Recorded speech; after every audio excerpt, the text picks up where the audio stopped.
तो ये आप लोगों ने ही दिखाया है कि कौन छात्र थे और कौन अनसोशल एलिमेंट थे और किन किन राज्यों से लोगों को यहाँ पर लाया गया था। तो अब पुलिस प्रशासन, जिला प्रशासन वो अपना काम कर रही है, छात्रों को छोड़ करके बाकी जो भी अनसोशल एलिमेंट थे उनसे जिला प्रशासन को, पुलिस प्रशासन को कैसे निपटना है वो उनका डोमेन है। झारखंड में युवाओं का आंदोलन लगभग 22 दिनों से चल रहा है, लेकिन इसी आंदोलन के दौरान 10 अगस्त को विधानसभा घेराव का कार्यक्रम आयोजित किया गया, जिसमें हजारों छात्र शामिल हुए। लेकिन इसको लेकर के अब सियासत शुरू हो गए। सत्ता पक्ष और विपक्ष आमने सामने है। सत्ता पक्ष विपक्ष पर यह आरोप लगा रही है कि इस छात्र के आंदोलन को बिगाड़ने के लिए, माहौल खराब करने के लिए असामाजिक तत्व को शामिल किया। इसमें बीजेपी के युवा मोर्चा के गुंडे भी इसमें शामिल हुए। सीधे तौर पर सत्ता पक्ष का आरोप विपक्ष पर है। ऐसे में प्रशासन ने अब 600 अज्ञात लोगों के खिलाफ एफआईआर दर्ज की है कि वो विधानसभा तक पहुंचकर राज्य के स्थिति को खराब करना चाहते थे, माहौल को बिगाड़ना चाहते थे। इसको लेकर के अब छात्र भी ये मांग कर रहे हैं कि आने वाले दिनों में जो छात्र प्रतियोगी परीक्षा से जुड़े हुए हैं, जो जेपीएससी और जेएसएससी से जुड़े हुए हैं, अगर उनके नाम एफआईआर में डाले जाते हैं तो उनका भविष्य बर्बाद होगा। सरकार एक भी छात्र का नाम उसमें नहीं डाले।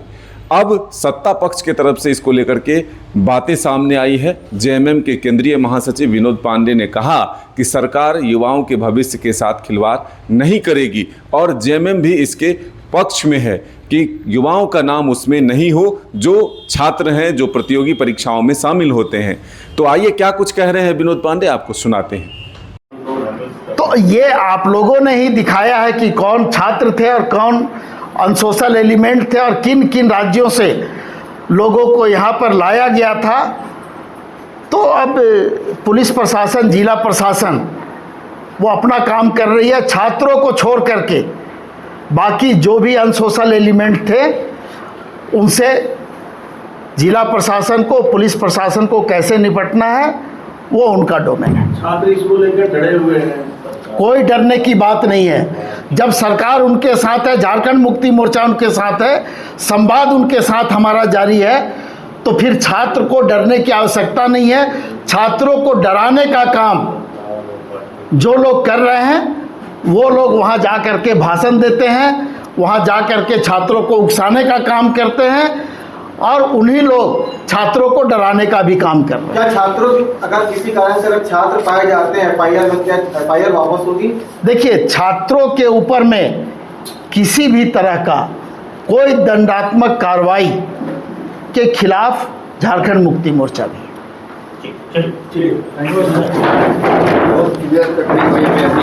तो आपने सुना कि किस तरह से विनोद पांडे ने कहा कि झारखंड के युवाओं के भविष्य के साथ जेएमएम कभी भी खिलवाड़ नहीं होने देगा। लेकिन जो असामाजिक तत्व थे, जो बाहर के दूसरे राज्यों से बुलाए गए थे लोग, जो यहाँ पर सुरक्षा के मामलों में हस्तक्षेप करना चाहते थे, जो यहाँ की स्थिति को बिगाड़ना चाहते थे, जो माहौल को खराब करना चाहते थे, वैसे लोगों को बख्शा नहीं जाएगा। प्रशासन अपना काम करेगा, मुस्तैदी से करेगा। तो आइए आपको सुनाते हैं। आपको सुनाया हमने कि किस तरह से विनोद पांडे ने विस्तार से पूरी घटना को बताया है और ये आश्वस्त किया है कि एक भी छात्र के नाम उसमें नहीं आएंगे। अपने सहयोगी नौशाद के साथ मदन सिंह, डाई आर्ट्स न्यूज़, रांची।